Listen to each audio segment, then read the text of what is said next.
Greetings, all Shardvixen, and today is September 16th, and the topic for today's vlog is how I get ideas. Now, this is more about like how my brain thinks, kind of, when it's doing its little rambling creativeness. I have quite a few stories that are more than 50 pages long. I have quite a few ideas that are just, you know, like a page-long idea that I jot down. I'm always curious how other people get ideas, but they probably get ideas about the same way I get ideas. So, we'll talk about my stories. We'll talk about some of my animation ideas. We'll talk about things like that. So let's start with the animation ideas. A lot of the animation ideas come from actual either plays that I've done in the past or stories that me and my children create. So we have a couple of stories that are on the back burner that we want to do, things that we find cute and thought the storyline was really interesting. And it usually, an idea will start from one thing or a bunch of things. So I have a writing series that I do called Universal Church. And the Universal Church is actually I can't say today. Sorry, give me a second. Post-apocalyptic. I don't know why I couldn't say that word. I had to think about it really hard. Well, I mean, I know why, because of the fibromyalgia, but that one was really weird. Anyway, that then is centered in the future from when the Earth, not per se our Earth, but a Earth, has this huge nuclear war. And then they re-establish it, and then the church is then, that's the history of the church, and then it's then taken from the thing. That whole concept came from me playing Dragon Age. So I was playing Dragon Age first time probably about 5-7 years ago. Wasn't when it first came out, but probably about a year or two after it came out, because that's usually how I play games, a year or two after they come out. And the character Alistair, I thought was very interesting the way they had done him, and how he, you know, you could play a character that falls in love with Alistair, and you have this huge storyline that goes on, but it's, spoilers, very tragic, and I was unhappy with the ending. I tried it 3 different ways and couldn't get an ending I was happy with, so all the endings are kind of tragic. And I like the name, and I liked kind of how the character was. So from that character, I created my own Alistair, and then I created a love story for him. But then when you do that, all of a sudden, for me, because I'm very obsessive about stories and OCD like, it really has this, the story is the story, and then the people, story, the events, and then the world. And I get very trapped into the world because I want to create the sense that you're there. Which is why a lot of my stories take so long to write, and then nobody ever sees them. Because I get immersed into it. It's like almost like playing a video game. So Alistair, I created him with the idea, same idea. He was still a monk. He was still, he wasn't, in Dragon Age he's not a monk. But I created him, I wanted to know, how could you create a character like that in the world? So I wanted to I created him as a monk who was taught to fight, more as a meditation style thing. I got kitties in the background. And then he fell in love with this other person who was about to get married. And I write this whole story about that. And then he actually finds the person he is going to live with forever and ever and ever, his true love, after the nuclear war occurs. So it's kind of a fantasy, sci-fi. I write a lot of interweaving kind of styles like that. Anyway, so that's how that idea for that story. But then, as I was writing that story, I was like, I kind of want more than just this love story. I wanted to explore the idea of these people who somehow end up together. And so I want, not just as couples, but as a group, who then create this universal church, which is then featured in other stories later on into this whole universe. So that's how that set of stories came about. Another example for writing, well, I was talking about animation, but another example for writing is I will see an object and I'll think about how that object got where it was at. And those are called flash fiction, because they're little short stories in your head that you make up about things you see. But then you might take it even further, which is how I was thinking Little Big Planet might have been created as a game. It probably started out with the idea of a micro universe within using all of our stuff, which is obvious because you see it. But you know, you think about how did they come up with this story of such a cute concept. I kind of created a concept. I kind of bounced off their idea of Sackboy and created Stick Baby, who is a character that's going to be shown in my puppets when I get to that point. It's hard to do puppetry for me because of my shoulder, so I've been working on, you know, moving this hand for my puppet. I want to do some sock puppets, and I want to do some stick puppets. I may do some shadow puppets. I like puppetry. I think it's a very interesting way, especially when you don't look like an actor. You don't have the face that people would like an actor. So, and it's easier to pretend when you're not, you know, for me, it is to remember my voices and things like that.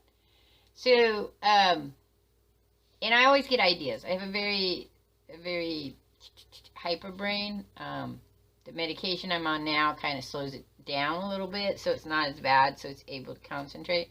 But I'll see something and say, oh, you know, I have an idea that would be really, really great with that. I like to draw pictures, you know, that have, or stories and things that have pieces and parts for everything. I like stories that have a reflection to a past that somehow make you kind of figure out the connection to our Earth.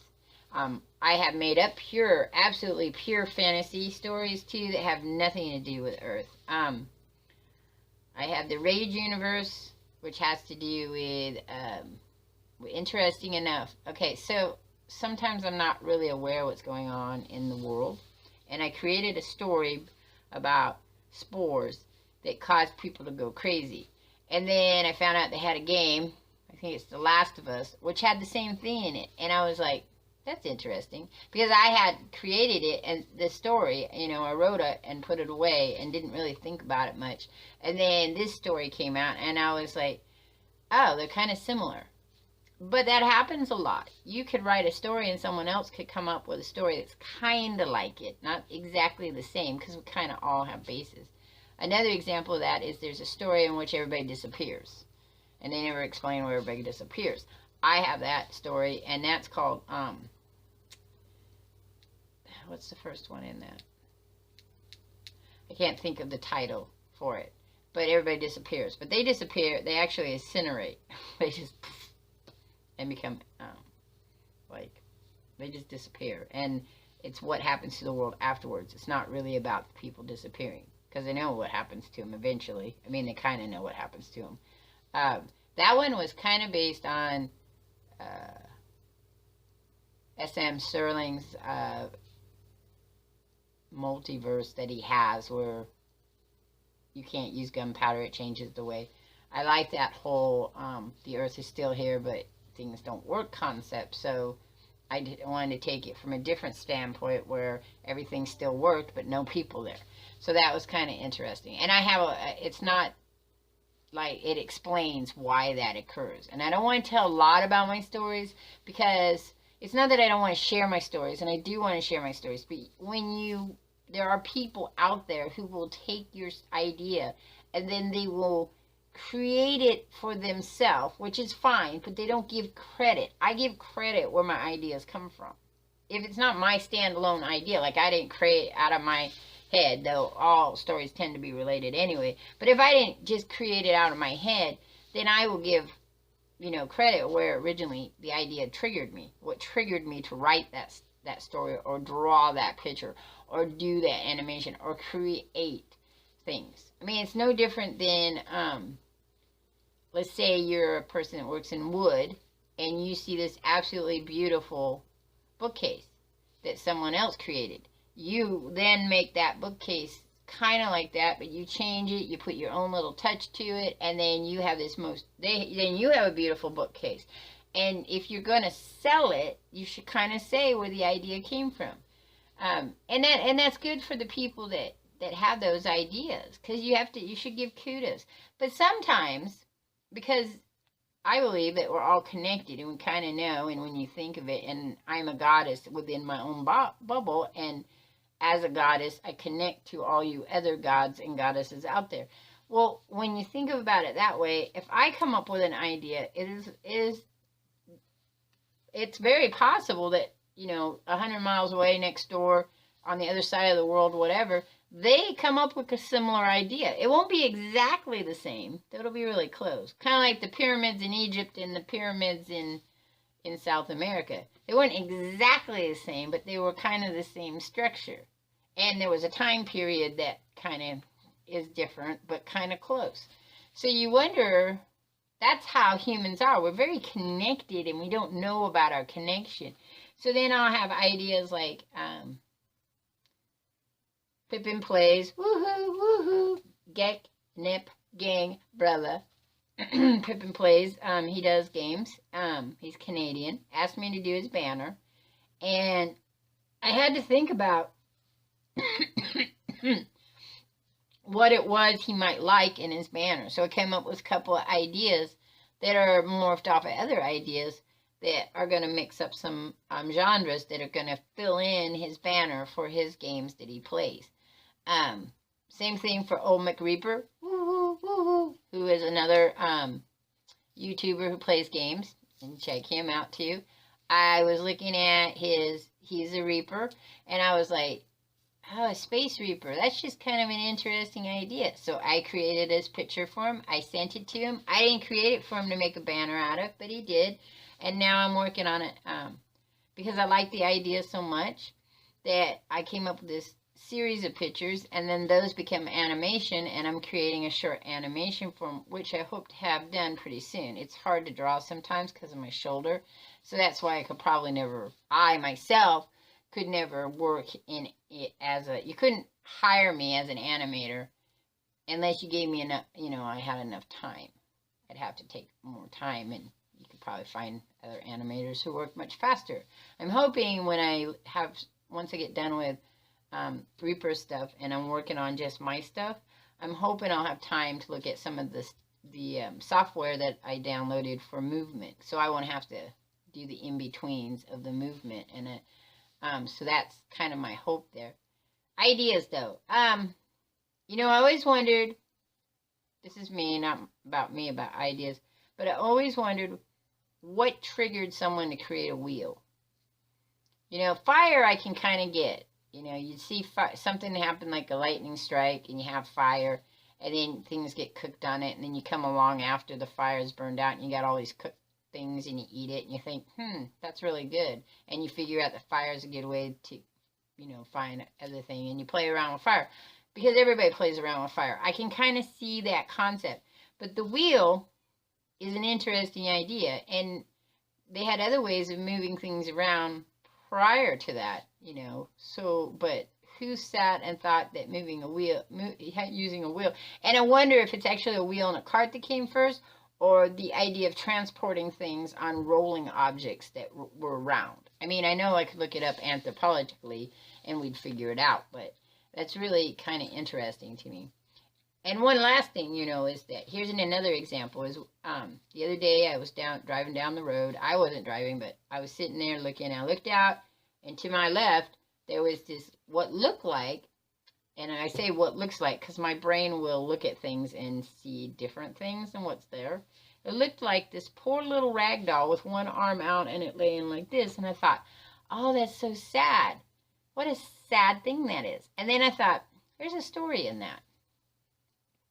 I haven't written it down, but there's a story in that. It seems like a good animation story, but I don't want to do a toy story. I want to do an alternative universe story, kind of like sack babies or stick babies. A concept of, you waked up one day and you're in the middle of this other place you don't know of, and things are trying to kill you, which would be like automobiles and birds and stuff like that. So that would be kind of cool.